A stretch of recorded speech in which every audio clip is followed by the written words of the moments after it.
On croit toujours connaître ses amis jusqu'au jour où l'on se rend compte qu'on ne les connaissait pas vraiment. C'est ce que vit Rollo Martin dans Le Troisième Homme de Graham Greene. Il pensait que Harry Lim était un frère d'armes, un ami fidèle. Mais au fil de son enquête, il découvre un inconnu, un fantôme, un homme insaisissable. Et si ce roman ne parlait pas seulement d'une amitié brisée, mais aussi d'une relation plus vaste, plus ambiguë.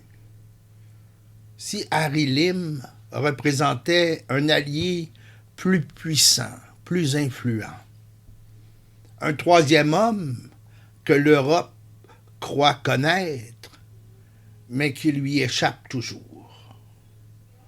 Nous sommes à Vienne en 1949, une ville en ruine, divisée en 4 zones d'occupation, britannique, française, soviétique et américaine. Une ville où l'Europe ancienne tente de se reconstruire sous la tutelle de ses libérateurs. Rollo Martin arrive là, un Anglais un peu naïf, croyant encore en l'honneur et l'amitié. Il cherche son ami Harry Lim, mais très vite, le terrain lui glisse sous les pieds. Lim est-il mort? A-t-il été tué? Pourquoi tout le monde parle-t-il d'un troisième homme? Cette figure floue, ce témoin insaisissable, ce pourrait être les Américains eux-mêmes.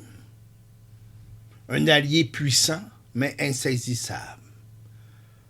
Un libérateur, mais aussi un opportuniste. Lorsque Martin finit par retrouver Harry Lim, il n'est plus l'ami qu'il connaissait. Lim se moque de lui. Il regarde la ville depuis la grande roue du Prater, comme un dieu dominant le chaos. Il dit « Tu vois ces petits points en bas? Si l'un d'eux tombait, est-ce que cela changerait quelque chose? »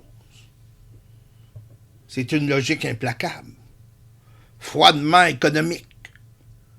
Gagner du pouvoir, peu importe les pertes collatérales.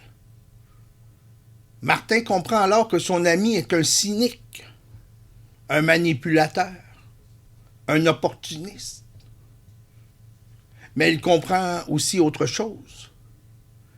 Sans Lim, sans son trafic odieux, sans son ombre, la ville ne fonctionnerait pas.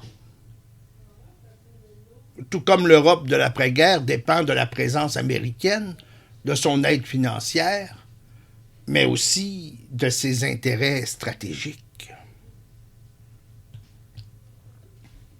Qui est ce fameux troisième homme? Cet inconnu qui était là au moment où tout a basculé.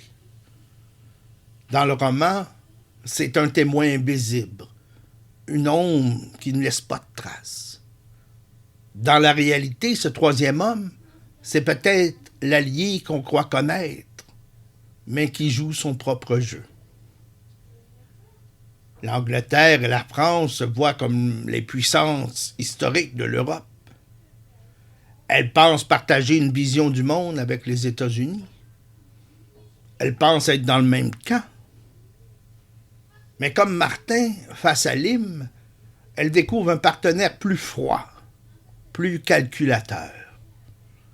Les Américains ont libéré l'Europe à la Deuxième Guerre mondiale, mais ils imposent leur vision du monde. Le plan Marshall reconstruit l'Europe, mais il la place aussi sous l'influence américaine. Et face à l'Union soviétique, les États-Unis deviennent un protecteur dont on ne peut plus se passer. À la fin du roman, Martin fait son choix. Il trahit Lim. Il croit avoir fait ce qui était juste. Il croit reprendre le contrôle.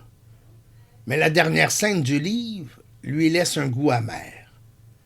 Anna Schmidt, la femme qui aimait Harry, passe devant lui sans un regard. C'est une conclusion terrible. Ce n'est pas une victoire. Ce n'est même pas un soulagement. C'est une prise de conscience.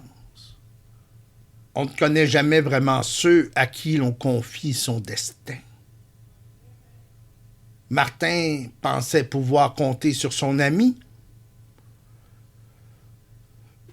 L'Europe pensait pouvoir compter sur son allié. Mais à la fin, tout ce qui reste, c'est un vide. Un espace incertain entre dépendance et méfiance. Le troisième homme, ce n'est pas juste un inconnu dans une ruelle sombre de Vienne.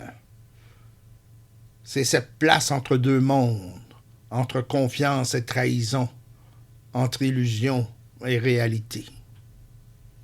Et c'est peut-être ce qui rend le troisième homme encore si actuel aujourd'hui. Merci d'avoir voyagé avec moi au cœur des œuvres qui ont façonné notre culture.